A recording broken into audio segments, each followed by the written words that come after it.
మన అమ్మాయి లావణ్య ఇంకా స్కూల్ నుంచి రాలేదండి. రాలేదా? అన్ని చోట్ల వెతికారా? ట్యూషన్లో ఏమైనా లేట్ అయి ఉంటుందేమో. అక్కడ కూడా లేదండి. లేకపోతే వాళ్ళ ఫ్రెండ్ ఇంటికి ఏమైనా వెళ్ళిందేమో. అన్ని చోట్ల వెతికి చూసాం మావయ్య, ఎక్కడ అడిగినా రాలేదని చెప్తున్నారు. ఎక్కడికి వెళ్ళి ఉంటుంది? వైదేహి, నాకెందుకో చాలా భయంగా ఉందండి. వైదేహి ఇలా రామా, నేను చూసి వస్తాను. వీడు ఊళ్ళో ఉన్న అమ్మాయిలందరికీ బుద్ధిగా ఉండండి బుద్ధిగా ఉండండి అని నీతులు చెప్పేవాడు. ఈ రోజు వాడి కూతురే ఎవరినో లేవ తీసుకుని ఊరొదిలి పారిపోతోంది.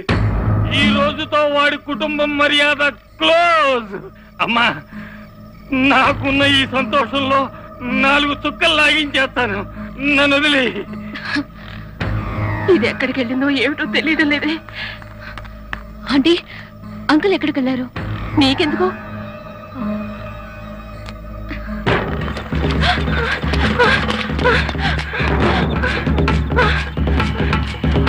ఇంకా ఎంత దూరం వెళ్ళాలి?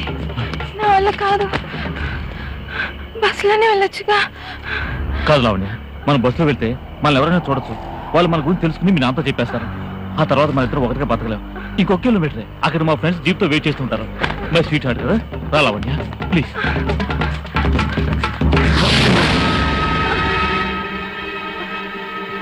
లావణ్య, ఎక్కడికి వెళ్తున్నావు?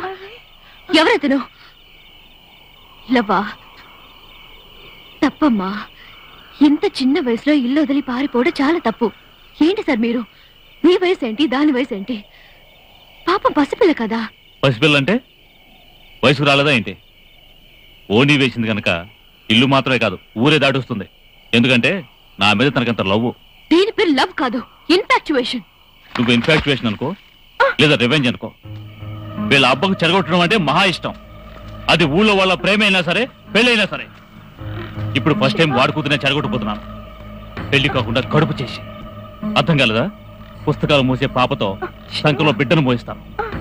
మాలాంటి ప్రేమికుల్ని విడదీశానని సంతోషపడ్డారు చూడు, వాడు ఈ రోజు తలెత్తుకోలేక చావాలి. నేనున్నంత వరకు అది జరగదు. నువ్వేంటే ఆ రుద్రమూర్తికి సపోర్టా? అవునరా, సపోర్టే. నీలాంటి పోకరి విధవల నుంచి అమ్మాయిల్ని కాపాడటానికి ఊరికొక రుద్రమూర్తి కావాలరా. రేయ్, ప్రేమికుల్ని వేరు చేస్తున్నాడు అని అరుస్తున్నావే. కన్న తల్లి తండ్రి, తోడ పుట్టిన అన్న చెల్లెలు, ఇలా కుటుంబంలో అందరితో కలిసిమెలిసి ఉంటే ప్రేమనే పేరుతో ఒక అమ్మాయిని వేరు చేస్తున్నారే. ఇది ఏ విధంగా న్యాయం? నీది నిజమైన ప్రేమ అయితే ఎవరు ఎదురించినా పోరాడి కలవాలి. కేవలం జీతం కోసం మాత్రమే ఉద్యోగం చేయకుండా రిజిస్టర్ మ్యారేజ్కి వచ్చే ప్రతి ఆడపిల్ల జీవితం నాశనం కాకూడదని పోరాడుతున్నారే. అటువంటి ఆయనకి అవమానం జరగడానికి నే ఒప్పుకోను. ఇప్పుడు వీడిని అర్థం చేసుకున్నావుగా, రామ వెళ్దా.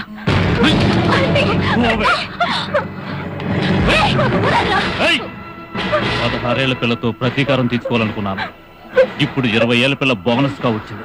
ఒక చూపు చూడాల్సిందే.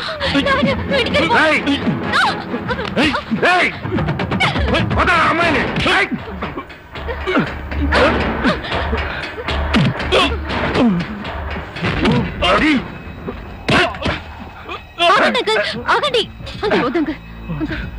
వదిలేయండి. దీన్ని పెద్దది చేశారంటే మీరు ప్రాణం కంటే ఎక్కువగా భావించే మీ పరువు పోతుంది. క్షమించి వదిలేస్తే ఈ గొడవ ఇంతటితో పోతుంది.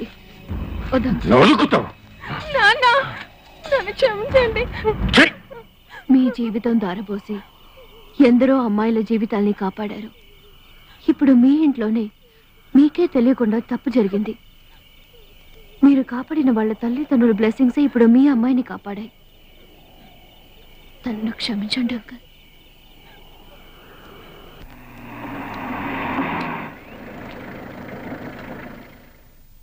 నా రాజీనామా లెటర్ నేను కలెక్టర్తో ఫోన్లో మాట్లాడతాను. ఏమిటండి ఇది? నేను రాజీనామా చేసింది ఇన్నాళ్ళు నేను చేసిన తప్పుకి ప్రాయశ్చిత్తం చేసుకుందామని.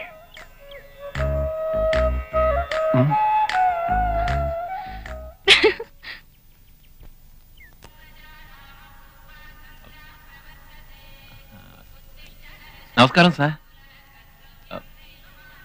హలో, గుడ్ మార్నింగ్ తాత, ఎలా ఉన్నారు? ఓ, చదివేదేంటి హిందువా? చదివేవాడు కూడా హిందువే. ఆంటీ ఆంటీ ఆంటీ, అరే రే, ఇది పట్టుకోండి తాత. ఏంటి ఆంటీ ఇంత లక్షణంగా ఉన్న మీ మొహంలో బొట్టు లేదేంటి? పెట్టుకోలేదా? బొట్టు పెట్టుకోండి. తీసుకోండి ఆంటీ. ఇప్పుడు మహాలక్ష్మిలా ఉన్నారు. నేను సుంఠని వచ్చిన పనేంటో మర్చిపోయాను. వీణాను కష్టపడి బాగు చేసి తీసుకొచ్చాను. సరిగ్గా ఉందో లేదో మీరే వాయించి చూసుకోండి. సంసారం తప్ప సంగీతం గురించి ఆలోచించే టైం ఎక్కడుందా మీకు? వీణ వాయించాలన్నా విమర్శలు రాయాలన్నా మా తమ్ముడికే చెల్లింది. అవును బాబు, సంగీతము సంతోషము తాండవమాడుతుండే ఇల్లు బాబు ఇది.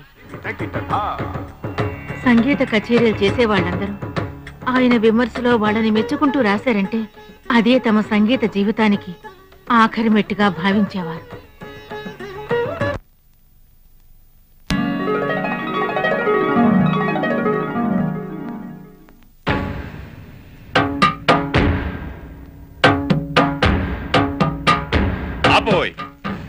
పాటలో జీవం లేదు, స్వరప్రయోగం సరిగ్గా లేదు.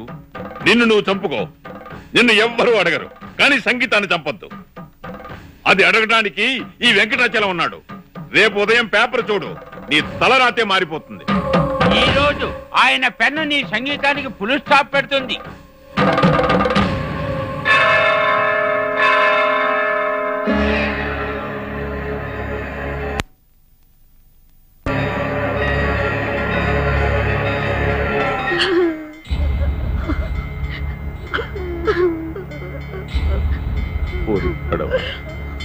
ఎంత పని చేసేవారు ఇన్నాళ్ళు.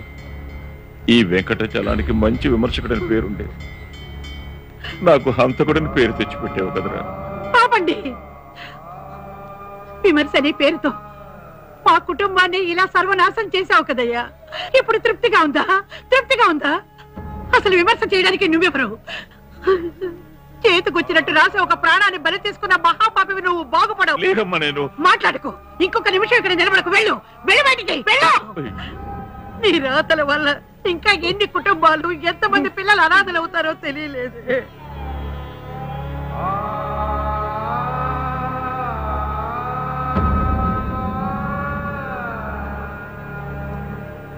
తన వల్ల ఒక కుటుంబానికి ద్రోహం జరిగిందనే బాధలోంచి ఈ రోజు వరకు బయటపడలేక అనుక్షణం చిత్రవద అనుభవిస్తున్నారు బాబు.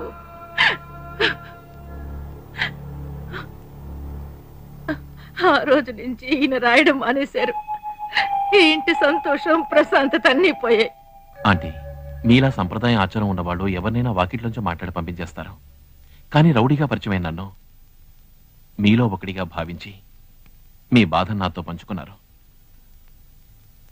ఇక మీద మీ సంతోషమే నా సంతోషం. అవును, ఇప్పుడు ఆవిడ ఎక్కడ ఉన్నారు? ఇర్విన్ వాలెస్ అనే రచయిత the intimate sex life of famous people అని ఒక సంకలనం ప్రచురించాడు.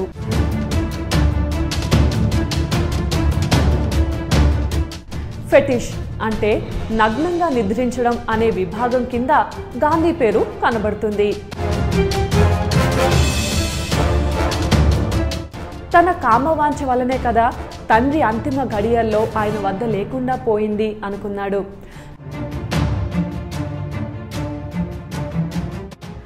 గాంధీ బ్రహ్మచర్య ప్రయోగాల గురించి అర్థం చేసుకోవాలంటే సెక్స్ గురించి గాంధీ అభిప్రాయం తెలుసుకోవాలి.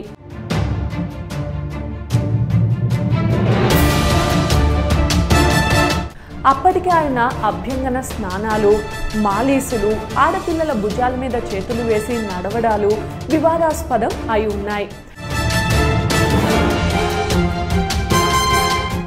దీక్ష శారీరక బ్రహ్మచర్యానికే పరిమితం కాకుండా మానసికంగా కూడా తను బ్రహ్మచారి కావాలని ఆయన ఆశించాడు. దీన్ని బట్టి సెక్స్ పట్ల ఆయనకు అపరాధ భావన ఉండేదని తెలుస్తోంది. గాంధీ ఆ స్త్రీలను తన పక్క మీద తన దుప్పట్లోనే పడుకోమనేవారట. 2010లో జార్జ్ ఆడమ్స్ అనే ఆయన గాంధీ నేకెడ్ అంబిషన్ అనే పుస్తకం రాస్తూ మళ్ళీ వీటి గురించి విమర్శించాడు.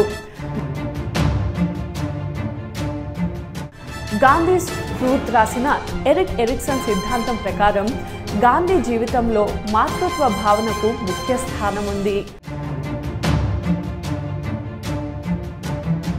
ఒంటరితనం అనుభవించినప్పుడు ఆయన తల్లి ప్రేమకై తప్పించి స్త్రీ కౌగిలిలో సేద తీరేవాడు. నౌఖాళీ పర్యటన తర్వాత నుంచి క్రమం తప్పకుండా ఆయన పక్కనే లంగా జాకెట్ వేసుకొని పక్కనే పడుకునేది. తన భర్తకు ఈ వ్యవహారం నచ్చలేదని కూడా ఆమె చెప్పింది.